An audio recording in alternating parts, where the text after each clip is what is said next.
Welcome, my friends. In this episode, we'll talk about the options available to Xabi Alonso. And we will come back to this video in a few months to discuss how Alonso used these options. Here's the first formation, as you can see. Mbappe and Vinicius leading the attack. Güler as the playmaker. Why? Because he's a more natural playmaker than Bellingham. Valverde and Bellingham work better behind the playmaker. Why? Because Bellingham got the potentials to be the best central midfielder in the world, if he focuses on that. Physically, he's better than Rodri and Vitinha. Defensively, he's also better. And his ball protection and dribbling skills are superior as well. If his focus shifts to connecting the lines of play and dominating the midfield instead of trying to score in every single game, he will turn into a beast in the midfield. When I watch Vitinha with PSG and Portugal, it's like watching the king of midfield right now. Why? Because he doesn't care about scoring goals. That's not his thing. His job is to control the midfield. He doesn't allow any team to dominate that area because it's his kingdom. That's how he looks at it. That's what we want from Bellingham. If he comprehends that, he could help Madrid dominate the game for years because he got the skills to do that. But focusing on scoring doesn't benefit Real Madrid. Why? Because Madrid already got players who can score. What the team lacks is midfield control. The British player is focused on building a certain image. He wants to be the new Zidane. And that's harmful to Real Madrid. He needs to be like Valverde. And the only way to do that is to get rid of his ego and put the team's interest above everything else. I think Bellingham can become the best central midfielder in the world. As for Valverde's role, he can support the backline and cover for Arnold on counters while also helping the attack when needed. Valverde can do it all. He's a complete player in many positions. He sacrifices everything for the team. And that's what the fans are expecting from Bellingham, Vinicius, Mbappe, and everybody else. Arnold shines in the 3-5-2 formation because it gives him less defensive duty compared to other formations. Carreras is good in any formation because his defensive and attacking skills are good enough for any formation. The three defenders are Militao, Tchouaméni, and Hausen. Why? Because they defend well and their passing skills are like midfielders. That's exactly the type of defenders that Alonso needs to apply his philosophy. Okay, right now Bellingham is recovering from a shoulder surgery. So how can we replace him? We could move Tchouaméni into Bellingham's position, bring Carreras back, and use Garcia instead of Carreras, just like you see it here.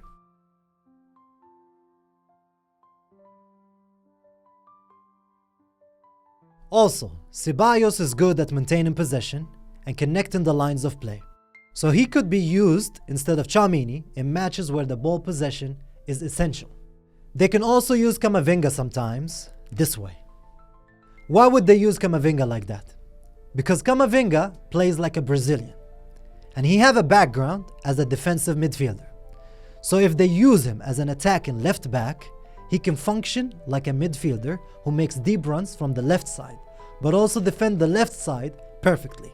I'm expecting Alonso to use this idea, and it's going to surprise everybody.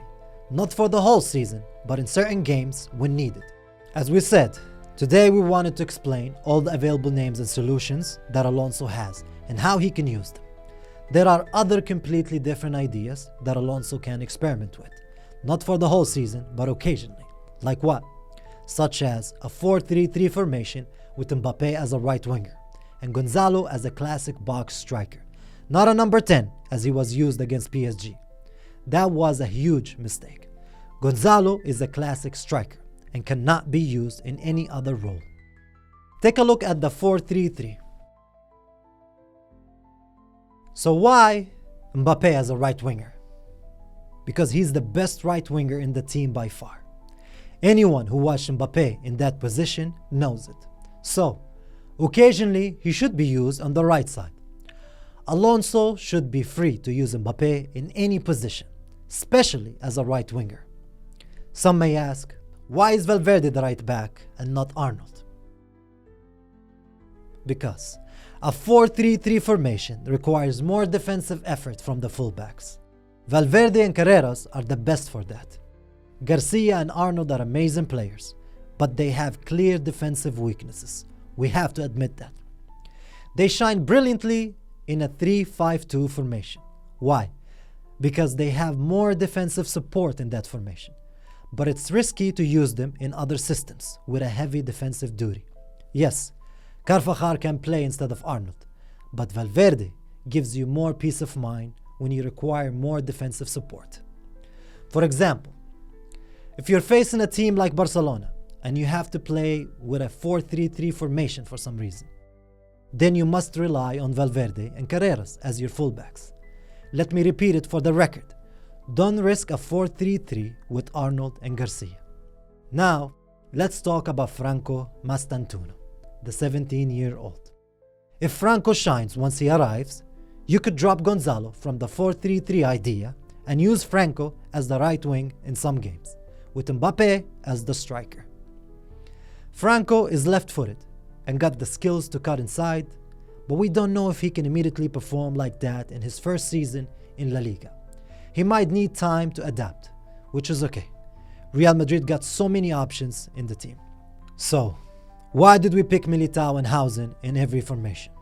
Because they showed that they're ready. If their form unexpectedly dips, Rudiger and Asensio are available. Also, Juan Martinez from the second team is an option, and Real Madrid is looking at Konate and Saliba in the market. So more solutions are available and more solutions are coming soon. Now let's go back to the original plan. 3-5-2.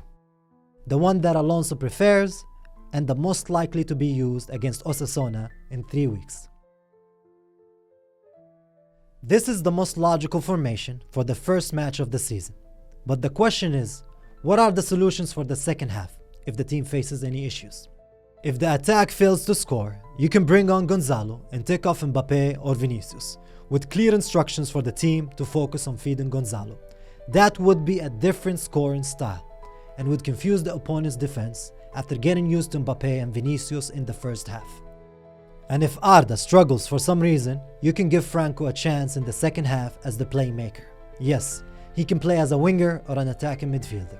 Also, don't forget Brahim Diaz. Don't sleep on him as an attacking midfielder. He knows how to cut through the defense and passes beautifully. Madrid should use him in that position when needed, instead of using him as a right wing all the time. If the midfield struggles to maintain possession, you can bring in Ceballos instead of Tchouaméni. Ceballos is excellent at keeping the ball and connecting the play. He got obvious physical problems, but his football IQ fits the possession style. Also, Carvajal can replace Arnold and Camavinga can replace Garcia when it comes to this specific formation. What if they had issues with the defense? Then you can shift Carreras to Garcia's position and sub Garcia off. Then bring on Rudiger as the third center back, just like this. As you can see, there are many solutions. Madrid is full of stars with different abilities. There's an answer to any issue. That's what I wanted to clarify in this episode. The only problem is the team's management interfering in the coach's decisions. We hope that Perez gives Alonso full freedom. The fans are expecting a special season, not just trophies, not just individual magic, but they're expecting entertainment and collective brilliance. Alonso is being diplomatic with everyone right now, but I'm optimistic that he will soon impose his philosophy on the players and everybody else. The best is yet to come.